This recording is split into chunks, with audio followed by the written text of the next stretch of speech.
Hello everyone, today I want to share my design response to flood emergency in Kalkarindji, a remote Aboriginal community in the Northern Territory of Australia. Kalkarindji lies on the floodplain of the Victoria River, which means it floods often during extreme weather.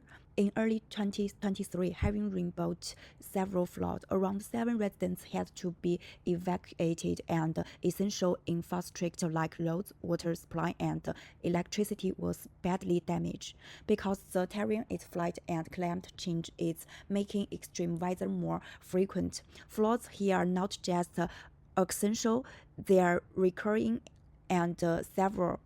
The current emergency system often reacts too slow and don't always match the cultural and logistical needs of Gurjin community. That's why I set out to design a solution that is resilient, decentralized, and culturally appropriate. To guide this design, I followed 4 key frameworks. First, user-centered design in emergencies, keeping everything simple, clear, and usable even in high-stress situations. Second, human-centered in engineering design, focus on ergonomics, white balance, and portability.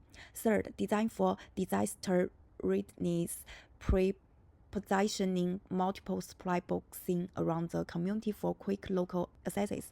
And finally, culturally responsive design, integrating Gurji in spirit, art, colors, and symbolic elements so the design feels familiar and respectful to the community. So what actually am I designing? To go is a floating, easy to use supply-in box that can hold warming items, medical and hygiene kits, and lighting helping the community during floods before outside help arrives. To reach this goal, I broke it into a few how might we questions.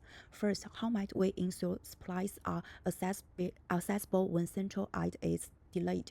My solution is to decentralize storage, placing boxes in key community locations. Second, how might we make the box comfortable for anyone to use?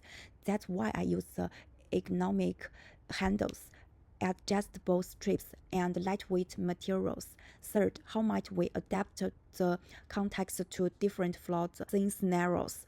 I designed modular compartments that can be reconfigured quickly. And finally, how might we build trust and cultural acceptance by integrate local patterns and symbols while keeping the function clear and practical? For the shell, I choose app for buoyancy and durability. The straps are nylon 66 with TPU coating for extra grips. 716 stainless steel buckles resist corrosion, where 6061 T6 aluminum hooks cut down the white. Head depth kit strip protects the base and improves stability in water. Inside, apps partitions, evolve lines, and PVC line strips protect items and keep water out. Finally, color code separates emergency from daily use modulars for quick recognition. I start with sketches to explore structure, size, and buoyancy. Then I refined the lead strap placement and styling method to balance portability and stability in water.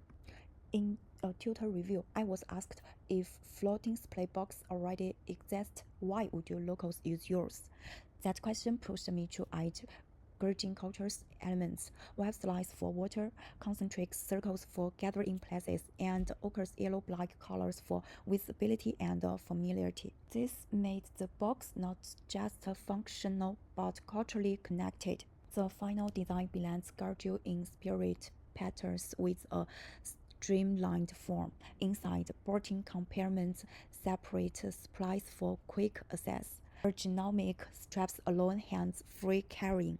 This design meets the practical needs for flood response and serves as a symbol of local identity, increasing acceptance and long-term use. Finally, this is my reference list. Thank you for your attention.